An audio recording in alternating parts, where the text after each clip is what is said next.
pessoal, tudo bem com vocês? Estão preparados para mais uma aula online? A aula de hoje nós vamos conversar um pouquinho com vocês sobre uma revisão sobre a introdução à óptica, né? Então, nessa aula a gente vai discutir alguns conceitos básicos necessários para a gente entender esse estudo. Vamos ver o que eu preparei para vocês? Então, eu fiz um slide, né? Nesses slides a gente teve alguns conceitos básicos para nós. Quais são os conceitos básicos que vamos ter que ter quando a gente fala de óptica? Conceitos básicos: a luz, a ideia da luz, né? Vamos diferenciar aqui para vocês o que é um raio de luz, um feixe de luz. Vamos entender um pouquinho o que é o fenômeno de reflexão, refração, absorção da luz e diferenciar também a imagem virtual e a imagem real. Como eu falei para vocês, é uma revisão da introdução à óptica, ou seja, nessa aula hoje a gente não vai discutir todos os conceitos relacionados com a óptica. Tá? Lembrando que o que a gente está discutindo aqui é a óptica geométrica, tá? E não a óptica física, certo? Quando a gente fala de luz, a gente tem que lembrar que a luz ela é um espectro de ondas eletromagnéticas, tá? E aí, nesse espectro de ondas eletromagnéticas, a gente tem diversos comprimentos de onda, diversas frequências de onda. Então, ondas que vão lá das ondas. Só pegar meu marca-texto aqui para chamar a atenção de vocês. Então, aqui a gente tem ondas que vão lá do AM até ondas que vão lá até o raio gama, tá? Por que eu comecei do AM e fui para os raios gamas? Porque a ideia é que aqui a gente vai de um comprimento de onda maior para um comprimento de onda menor, tá? É importante a gente perceber uma relação aqui. Tá? Nessa figura, a gente tem a representação de duas características dessa onda. Quais são essas duas características? Frequência, que a gente mede em hertz, e o comprimento da onda, tá bom? Comprimento, nesse caso aqui, tá em metros, tá? Para quem não lembra o que é o nano, nano é 10 elevado a menos 9, tá? Essa figura que tá em destaque aqui, ó, para vocês, que tá em de 400 nanômetros para 700 nanômetros, é o que a gente chama de espectro que corresponde ao visível. O que isso quer dizer para nós? Quer dizer que é o que o ser humano consegue perceber com o seu instrumento óptico. Qual que é o instrumento óptico do homem? Os olhos, né? Então, através dos nossos olhos, a gente consegue captar o que a gente chama de luz visível. Acima da luz visível, que seria acima dos 400 nanômetros, a gente vai ter o que a gente chama de ultravioleta, tá bom? Acima de 700 nanohertz, a gente vai ter o que a gente chama de infravermelho. Esses dois comprimentos, ultravioleta e infravermelho, eles não são perceptíveis pelo olho humano, tá bom? Então, aqui a gente tem uma visão geral do espectro de ondas eletromagnéticos. O que a gente vai estar relatando nesta aula de hoje? O que a gente considera como luz visível, tá? Então, a gente não vai falar do comportamento do ultravioleta, não vai falar do comportamento do infravermelho. A gente vai falar do espectro visível. E como vocês puderam perceber nessa imagem, o espectro visível está num comprimento de onda de 400 nanômetros até 700 nanômetros, certo? Para começarmos a entender um pouco melhor a ideia da óptica geométrica, a gente tem que fazer uma separação em fontes de luz, certo? As fontes de luz, elas podem ser classificadas em dois tipos, certo? Quais são esses dois tipos de fontes que a gente pode classificar? fontes primárias e fontes secundárias. Qual é a diferença entre uma fonte primária de luz e uma fonte secundária de luz? Fonte primária são aquelas a quais emitem luz própria, ou seja, a luz emitida é gerada pela própria fonte, né? E aqui a gente tem alguns exemplos de fontes de luz. Quais seriam esses exemplos? O sol, uma vela acesa, assim como uma lâmpada acesa. Por que eu chamo a atenção para vocês para esses dois exemplos que eu dei aqui por último? Porque esses dois exemplos que eu dei por último, eles podem ser considerados tanto fontes primárias quanto fontes secundárias. Então, é extremamente importante a gente perceber quando está sendo falado em vela acesa, em lâmpada acesa. Então, elas estão emitindo luz. Então, elas são consideradas fontes primárias. O que são fontes secundárias? Fontes secundárias são aquelas que não produzem luz que emitem, certo? Mas então, como que a gente consegue ver essas fontes de luz, professora? Porque a luz bate nesses objetos, né? Então, a gente pode enxergar essas luzes, esses objetos, porque elas refletem a luz provenientes de outras fontes, tá? Então, o ser humano, gente, ele só consegue ver os objetos, por quê? Porque de alguma forma o objeto está refletindo ou emitindo luz. Se o objeto está emitindo luz, ele é uma fonte primária. Se ele está refletindo luz, ele é uma fonte secundária, tá? E aí os exemplos de fontes secundárias: a lua, uma vela apagada, uma pessoa, uma lâmpada apagada, tá bom?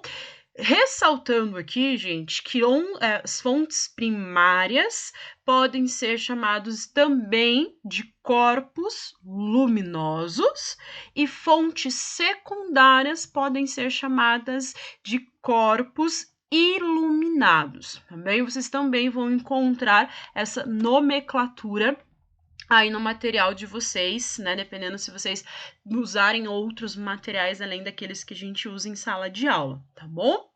Quando a gente fala em luz, a gente pode separar a luz em um raio ou um feixe, tá? Feixe de luz é uma quantidade maior de luz. Raio, a gente tem aqui a representação, né? Tanto do raio quanto dos feixes. E aí, os raios de luz, os feixes de luz, a gente separa eles em 3 tipos de feixes. Ou seja, feixes divergentes, feixes convergentes ou paralelo, tá bom? O que quer dizer um feixe divergente? Imagine vocês que aqui nessa região a gente tem um ponto e o raio de luz, o feixe de luz está divergindo, está se afastando desse ponto. Então, esse tipo de feixe a gente chama de feixe divergente. O feixe convergente, por sua vez, é o oposto do divergente. O que isso quer dizer? Que ao invés dele estar divergindo, ele está convergindo, ele está indo em direção a um ponto. Então, percebam que esses 3 feixes que estão representados nesta figura aqui, eles estão indo em direção a um ponto, enquanto que esses 3 feixes aqui, eles estão se afastando desse ponto. Tá? Então, feixe convergente se aproxima de um ponto, feixe divergente se afasta desse ponto, tá? Ah, professora, e os paralelos? Para onde que eles estão indo? Percebam que existe um ângulo de 0 graus aqui entre esses feixes.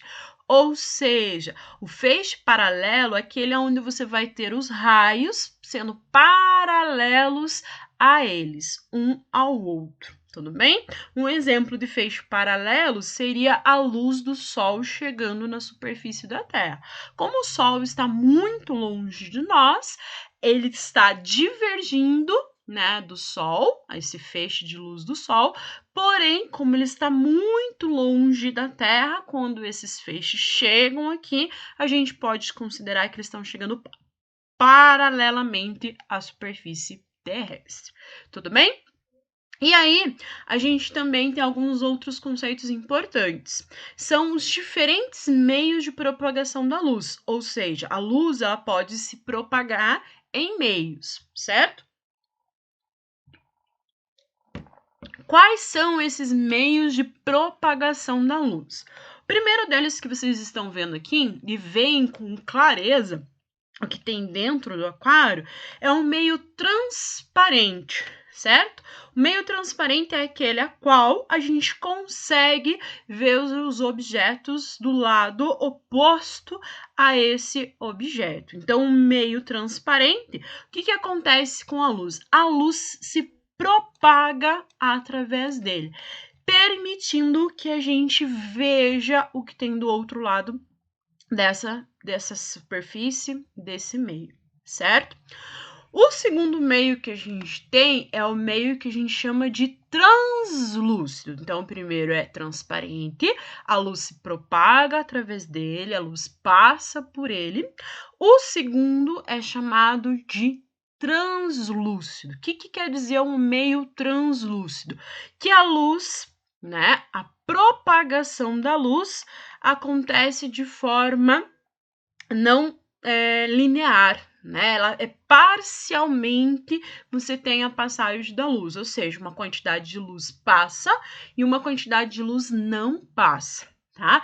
Então, o que a gente vai ver da figura que está atrás desse meio, atrás dessa parede, né? Podemos dizer assim, é algo que não vai ter uma nitidez, você não vai ver o objeto nítido do outro lado. Então, um meio translúcido, ele permite a passagem da luz parcialmente, não fornecendo para nós uma visualização nítida, ok, gente? Já o terceiro meio é o meio opaco, que a gente está vendo aqui a porta e a parede, né? Nessas duas situações, tanto na porta quanto na parede, não há transmissão de luz, ou seja, não há propagação de luz por esse meio. Então, a luz, ela não passa por objetos opacos. Então, a gente não consegue ver o que tem atrás da parede, não consegue ver o que tem atrás da porta. Tudo bem? Então, primeiro meio, transparente, segundo meio, translúcido e o terceiro meio, opaco. E aí a gente vai discutir com vocês a ideia de fenômenos que acontecem com a luz, tá? Nesse momento, a gente não vai discutir todos os fenômenos da luz. A gente vai considerar apenas 3 deles para nós. Quais são esses 3 fenômenos? Reflexão, refração e absorção, tá bom? Os outros fenômenos, difração, interferência, polarização da luz, a gente vai ver mais tarde, tá bom? E o que é a reflexão da luz?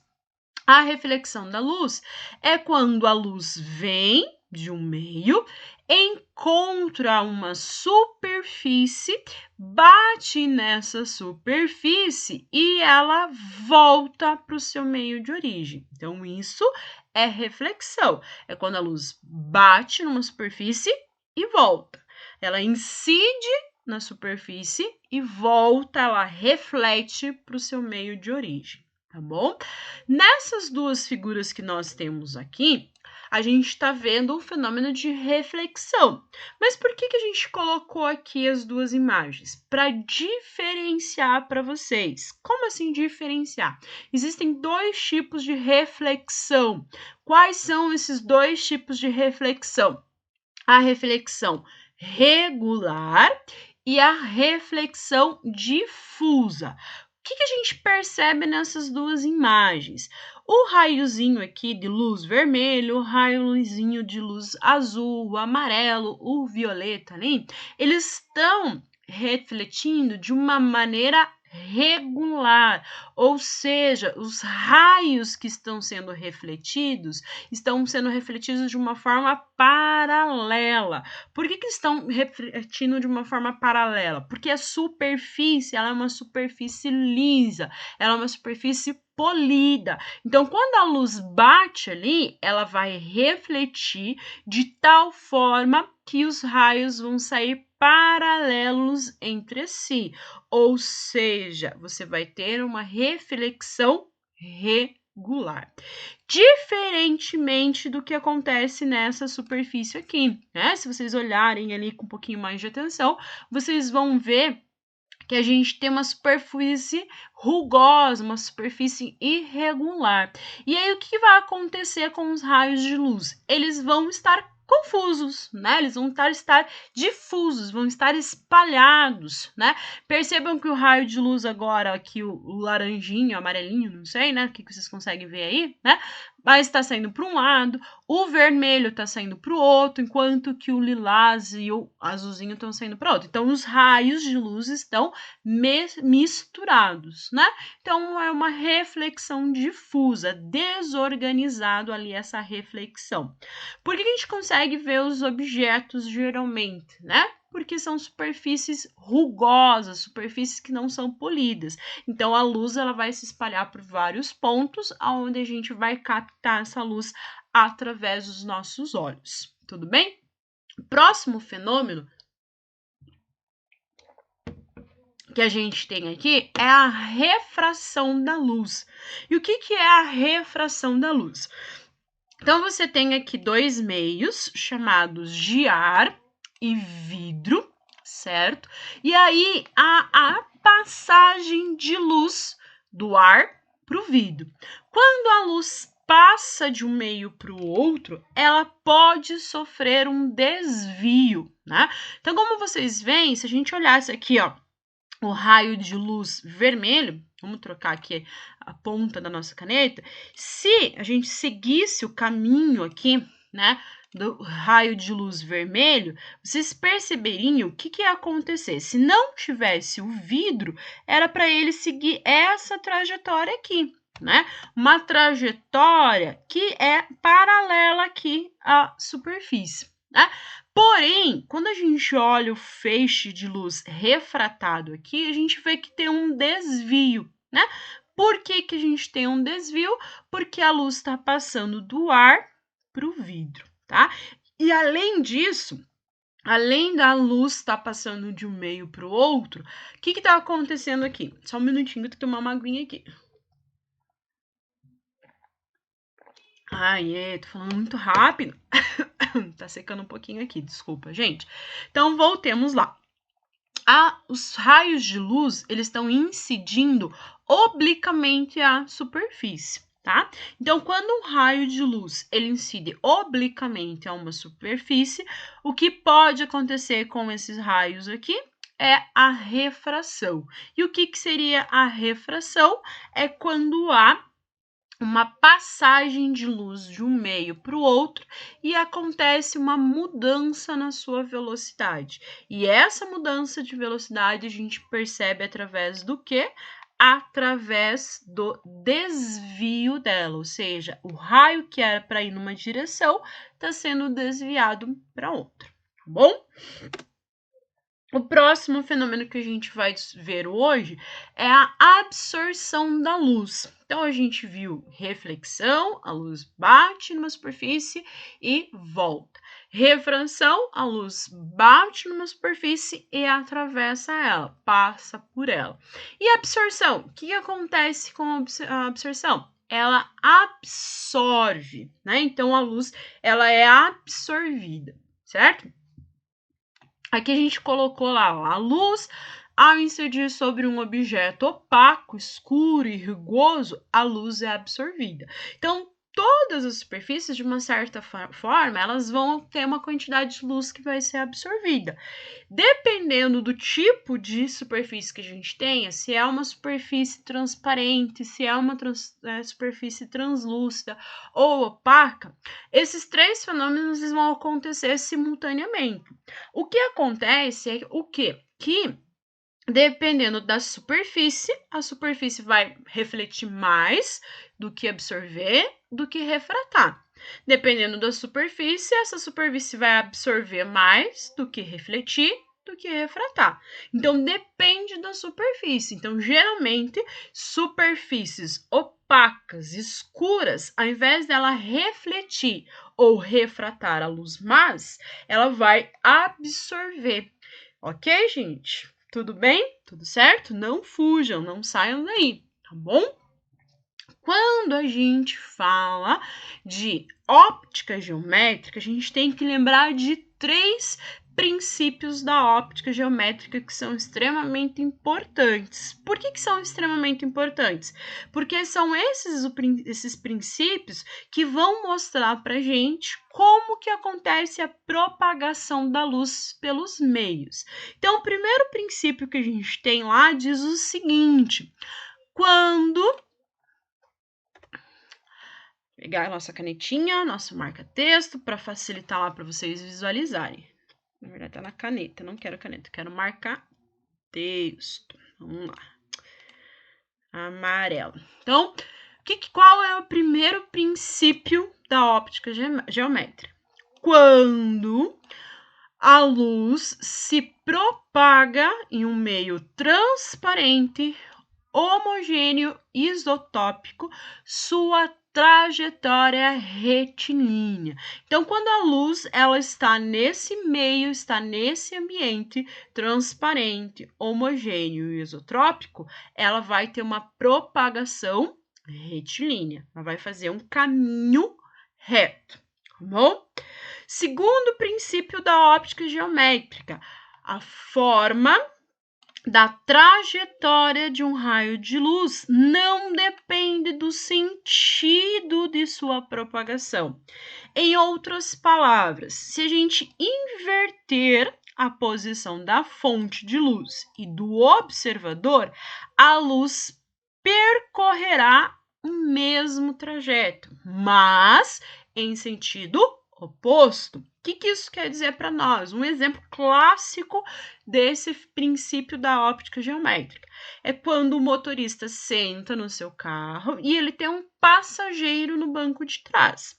Quando ele olha para o retrovisor, o motorista consegue visualizar o passageiro no banco de trás. Por quê? A luz está saindo do seu corpo, está batendo no espelho e refletindo até o passageiro, tá? Então, você tem um sentido de propagação da luz, tá? A mesma coisa acontece com o passageiro que está sentado atrás. Quando ele olha pelo retrovisor, ele consegue ver o motorista. Ele consegue ver a face do motorista. Por quê? Porque a luz está se propagando na mesma direção, na mesma trajetória. Qual é a diferença agora da luz? É que a luz está saindo do passageiro e indo para o motorista, tá? Na verdade, a gente tem que tomar um cuidado aqui, que o sentido depende de quem está observando, né? Então, o motorista está observando o passageiro. Então, a luz que está saindo do passageiro bate no espelho e chega até o motorista. Quando o observador é o passageiro, a luz sai do motorista e vai até o passageiro. Então, o que esse princípio diz para nós? Que independentemente do sentido da trajetória, o observador e a fonte vai percorrer o mesmo trajeto. Tudo bem? O terceiro princípio, ele é um pouco mais tranquilo de entender, porque ele diz para nós que os raios de luz, que as trajetórias, né, dos raios de luz são independentes. Ou seja, quando eles se cruzam, um raio não interfere na trajetória do outro, tá? Um exemplo simples disso também é aqueles ambientes onde você tem 2, 3 tipos de luzes de cores diferentes. Quando esses raios de luz de cores diferentes se cruzam, você vai ter lá a percepção, né, da trajetória desses raios de luz, independentemente do outro. Tudo bem? E aí, a gente tem algumas aplicações da física geométrica da luz, né? Quais são essas aplicações? Uma delas é a sombra e a penumbra. O que a gente entende por sombra? O que a gente entende por penumbra? No primeiro momento aqui, a gente tem uma fonte pontual, um objeto. Esse objeto, ele tem que ser opaco. Por que ele tem que ser opaco? Porque ele não vai permitir a passagem de luz, tá? Não permitindo a passagem de luz, ele vai gerar o que para nós? Ele vai gerar uma sombra, ou seja, pelo fato dele ser opaco, a região desse objeto no anteparo vai surgir uma sombra, ou seja, vai surgir uma região a qual você não tem luz. Por que você não tem luz? Mesmo com a fonte estando desse lado aqui, né, do seu objeto, ele não chega a luz nessa região ali. Por que não chega a luz naquela região? Porque o objeto é opaco, tá? Então, percebam que o raio de luz, ó, ele tá passando, né, no limiar do objeto, tá? Gerando a sombra. O que seria a penumbra? A ideia é que agora, ao invés de uma fonte pontual, a gente tem uma fonte extensa. Qual que é a diferença? A dimensão, né? Então, aqui seria um ponto, aqui, por exemplo, seria um filamento, né? Então, essa seria a diferença. E aí, quando a gente tem uma fonte extensa, né? E à frente dessa fonte extensa, a gente tem um objeto de novo opaco, ou seja, de novo ele não vai permitir a passagem da luz. Por ser um objeto extenso, a gente vai ter a formação da sombra, onde você não tem luz se propagando nesse ponto, e você vai ter uma região que é chamada de penumbra, né? E o que seria essa região de penumbra? Seria essa região onde você tem uma quantidade de luz parcial. Não é toda a luz que está chegando ali, mas é uma quantidade pequena que você vai diferenciar da onde você não tem luz chegando, tá bom? Outra aplicação que nós temos da óptica geométrica é a câmara escura. Essa câmera escura é muito parecida com aquelas máquinas antigas de fotografia, né? Aquelas máquinas antigas de fotografia, elas tinham um orifício, né? Vamos imaginar que aqui seria a frente da câmera. Então, a gente tem ali um orifício e no fundo dessa câmera, no fundo dessa caixa, você tem a formação da imagem. Então, quais são os elementos dessa figura que nós temos aqui? O seria o tamanho, seria a altura do objeto. I seria a altura da imagem. P, a distância entre o objeto e o orifício, né? Onde há a entrada da luz, né? E o pelinha seria o tamanho da nossa caixa, seria o tamanho da nossa câmera, tá bom?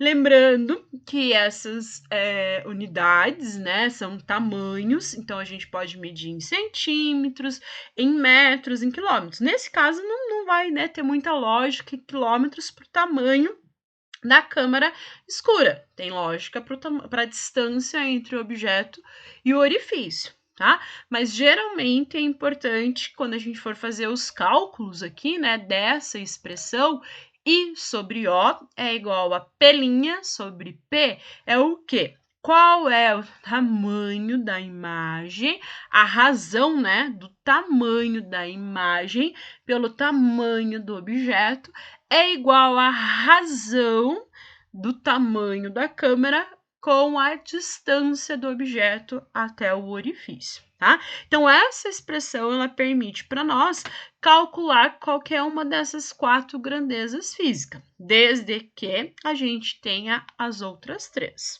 Tudo bem? Essas, então, seriam as aplicações mais diretas que nós temos da óptica geométrica, tá certo? E aí, a gente vai entender um pouquinho melhor do que é a reflexão. Por que um pouquinho melhor? Porque mais para frente dessa aula eu vou falar um pouquinho para vocês das superfícies refletoras. Que superfícies refletoras são essas? Os espelhos, né? Então, no caso dos espelhos, seja eles planos, seja eles esféricos, parabólicos, o que acontece neles é a reflexão, tá? E aí, a gente vai ter as leis da reflexão. Quais são as leis da reflexão? São 2, tá bom? A primeira lei da reflexão diz o que para nós?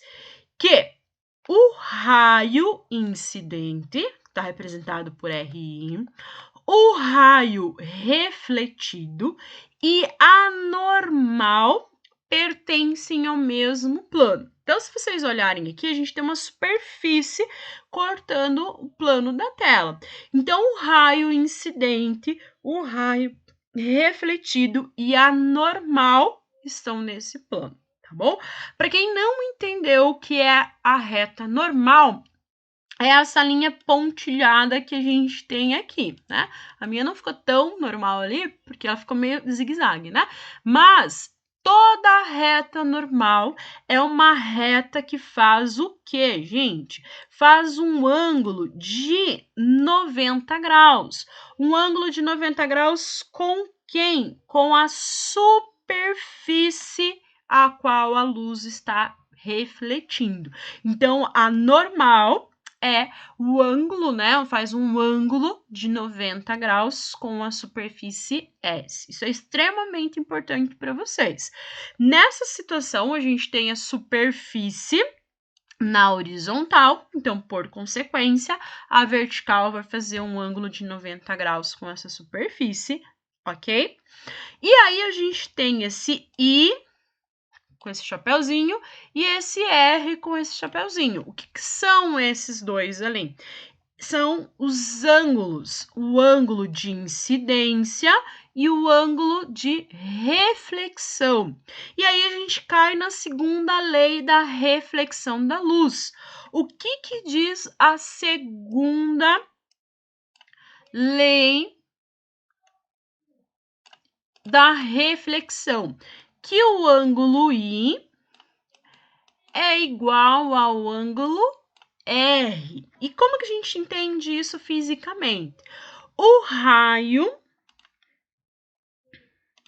incidente, né? Então, esse RI, ele chega nessa superfície com um ângulo.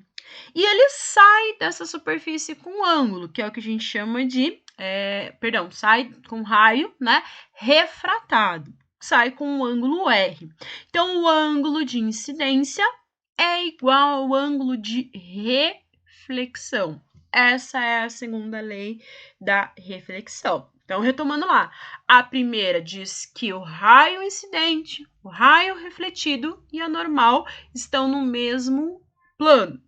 Segunda lei da reflexão, que o ângulo de incidência é igual ao ângulo refletido, certo? E para nós darmos continuidade aqui, a gente vai ter o estudo dos espelhos, tá? Então, esses espelhos, eles podem ser separados, como eu falei para vocês, em espelhos planos, em espelhos esféricos e espelhos parabólicos, tá? Nós vamos estudar apenas os espelhos planos e os espelhos esféricos. O que é um espelho plano? Um espelho plano, ele é uma superfície plana, ele é uma superfície reta, uma superfície que vai refletir a luz. Então, o que a gente consegue perceber aqui? Que temos o objeto está emitindo luz, então ele é uma fonte luminosa, uma fonte primária. Essa luz está vindo até o espelho e batendo, né? Tá refletindo depois que ele bate no espelho. Então, você tem aqui os raios incidentes e os raios refletidos, né? Se a gente pegasse um transferidor ali, a gente ia ver que o ângulo, né, de incidência é igual ao ângulo refletido, certo? E aqui a gente tem uma coisa que vai diferenciar para nós as imagens virtuais das imagens reais. O que é uma imagem real? Uma imagem real, ela é formada pelos feixes de luz, pelos raios de luz, diferentemente de uma imagem virtual. O que é uma imagem virtual? No caso dos espelhos planos, eles formam imagens virtuais, independente se você tem um espelho plano grande, pequeno, né, tamanho gigantesco. Se é um espelho plano, se é um espelho que tem uma superfície reta, a imagem formada por esse objeto sempre vai ser uma imagem virtual. Por que é uma imagem virtual? Porque você tem o prolongamento dos feixes refletidos. Então, aqui você tem os feixes de luz refletidos e você tem essas linhas tracejadas. O que essas linhas tracejadas querem dizer para nós? Que não é propriamente dito a luz, mas sim o prolongamento dela. Se a gente colocasse um detector de luz atrás do espelho, a gente não conseguiria ver, não conseguiria perceber a luz. Por quê? Porque ali atrás não tem luz de verdade, mas sim o prolongamento dela, tá bom? Outras características de uma luz, de uma imagem, formada por um espelho. A característica do espelho plano, da imagem formada por um espelho plano, é igual ao do objeto. Então, você tem aqui a distância que o objeto está do espelho é a mesma distância que a imagem do objeto vai estar. Então, se está numa distância D do objeto, a imagem vai estar a uma distância D do espelho. Se você aumenta essa distância em 2D, a distância da imagem do espelho vai aumentar em 2D, tá? Esse objeto vai formar uma imagem de mesmo tamanho, mesma altura, mesma largura.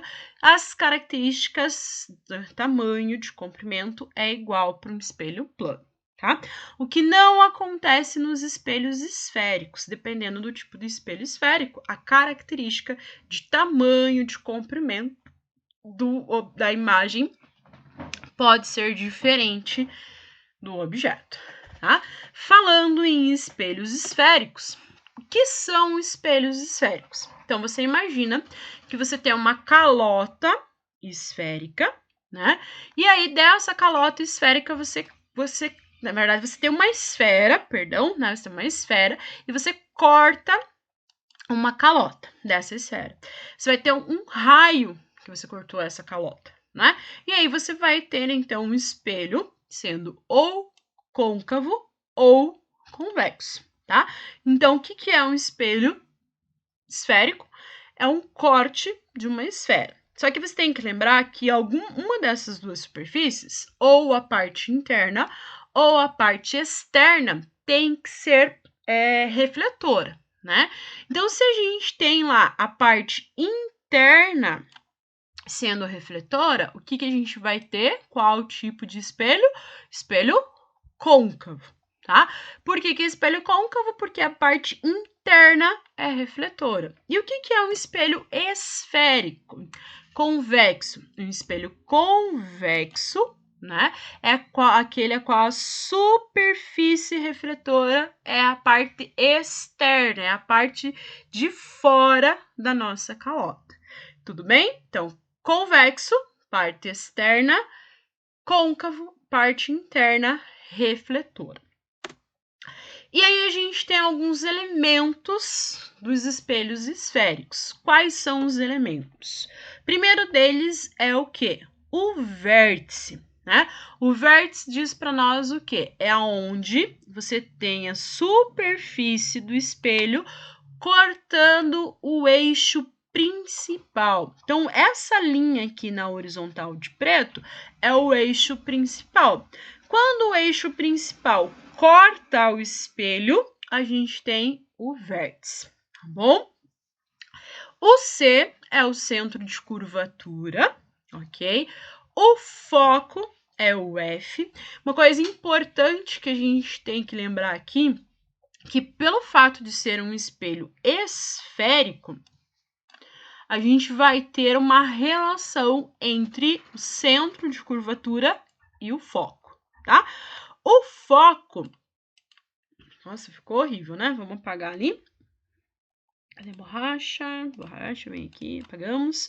Então, vamos fazer o seguinte, né? Para vocês não esquecerem.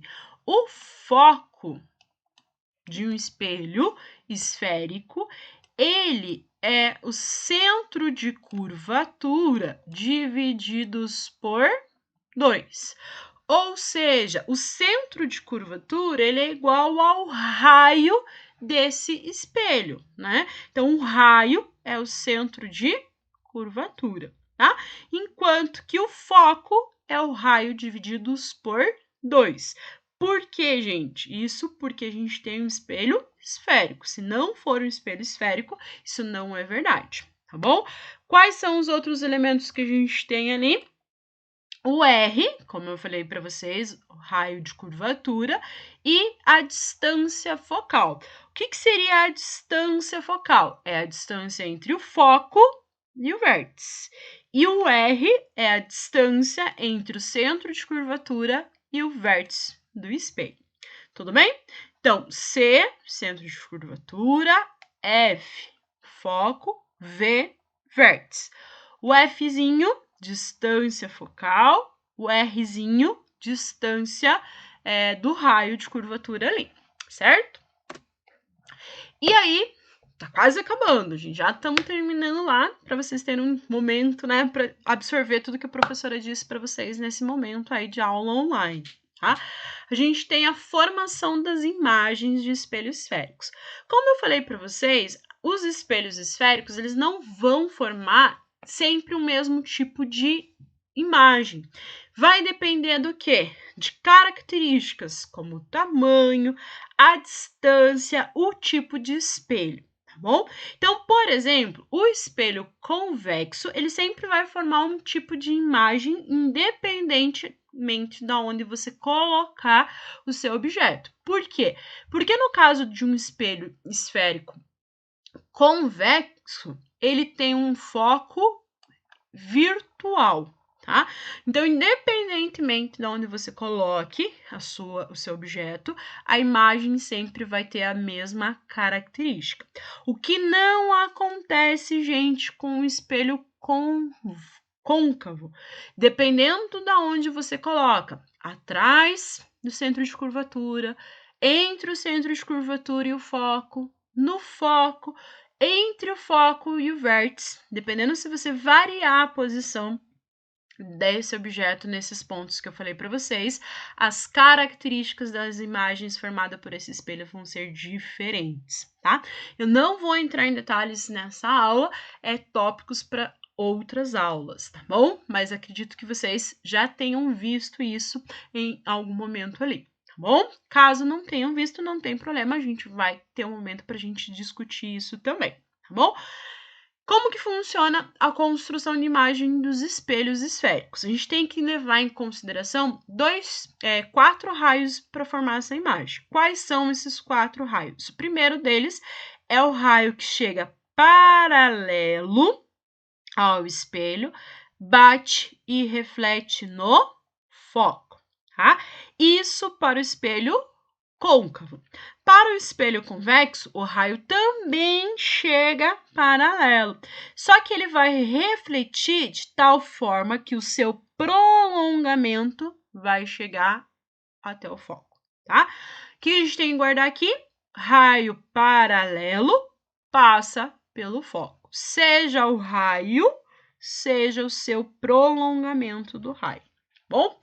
O próximo é um inverso do que a gente tem no primeiro. Por que é o inverso do que a gente tem no primeiro? Por causa do princípio de reversibilidade. Lembra que eu falei para vocês que o sentido, né, não interfere na trajetória. Então, se eu tinha um raio que chegava paralelo e passava pelo foco, agora o que vai acontecer? O que está no foco passa pelo foco, vai refletir paralelamente. Então, aqui, ó, no caso do espelho côncavo, ele tá passando pelo foco, bateu no foco, no espelho, refletiu paralelamente, tá bom?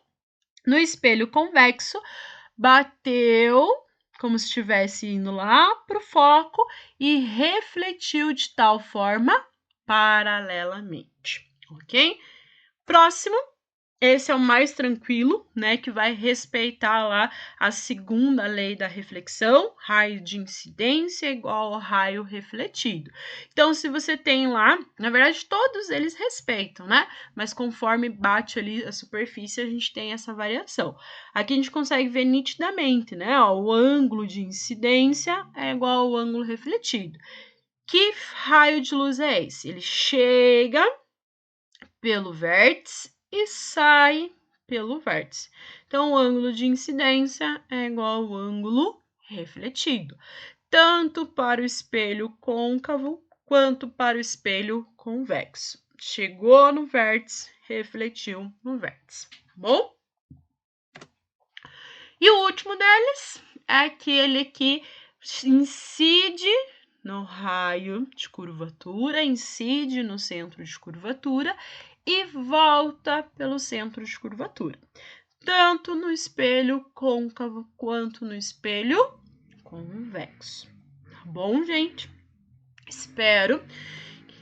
Falta ainda um pouquinho, já achei que estava acabando, né? Falta o último slide aí dessa aula. O último slide dessa aula, ele faz um estudo analítico, né? Conhecida como as equações de Gauss. Então, as equações de Gauss são elas: a equação para posição, aumento linear e aumento linear aqui também. Na verdade, aqui é a posição, né, entre os espelhos lá, a relação entre a distância e a posição, o tamanho do objeto e da imagem, tá bom? Então, o que nós temos nessa figura aqui? Tamanho do objeto, sendo o O, tamanho da imagem, sendo o I, o P é a distância do objeto ao espelho, P', a distância da imagem ao espelho, tá bom? Então, no caso da equação da posição, ela permite para nós, se a gente tem o foco, a distância focal, e temos lá a distância do objeto, calcularmos a distância da imagem. Ou, se a gente tem lá a distância da imagem, a distância do objeto, calcular a distância focal. Tá bom? Essa segunda expressão aqui não é aumento linear, tá? O aumento linear tá aqui embaixo. Aqui eu acabei colocando errado, mas não tem problema. Aqui a gente tem a relação, então, do tamanho do objeto e da imagem em relação à distância da imagem e do objeto. Tomem cuidado que aqui, ó, deixa eu pôr em vermelho para destacar para vocês, que aqui tem um sinal negativo, tá bom? Então, a equação de Gauss, a gente tem ali a relação de um sinalzinho negativo. Por que isso? A gente tem que tomar cuidado que quando a gente fala em distância focal ou foco, né, dos espelhos esféricos, a distância focal para um espelho côncavo é positivo. Para um espelho convexo, a distância focal é negativa, tá? Isso é extremamente importante vocês terem noção da notação, né, a convenção adotada pelo Gauss, tá? Então, no caso, o Gauss, para que essas equações aqui deem os valores corretos, é preciso respeitar a convenção que o Gauss fez lá. Então, ele adotou que a distância focal para um espelho esférico côncavo é positivo. A distância focal para um espelho convexo é negativa, tá bom? Espero, pessoal, que tenha ajudado vocês aí, né? Como eu falei para vocês, foi uma introdução, né? A gente não discutiu, não falou todos os conceitos físicos da óptica geométrica, tá? A gente só falou os principais ali, fonte luminosa, fonte não luminosa, raios de luz, feixe de luz, convergente, não convergente, e falamos um pouquinho da reflexão, da refração, da absorção, né? E falamos da diferença de espelhos esféricos e espelhos planos, tá? Espero que vocês tenham gostado, espero que vocês tenham compreendido um pouquinho melhor essa parte da disciplina, tá? Caso vocês tenham alguma dúvida, não fiquem, né, com essa dúvida, tentem, né, através das redes sociais aí, passar essa dúvida que estarei com o maior prazer tentando ajudar vocês, tá bom? Então, de coração, agradeço a atenção de vocês, espero que vocês tenham gostado. Fiquem com Deus, um grande abraço, tudo de bom e até a próxima.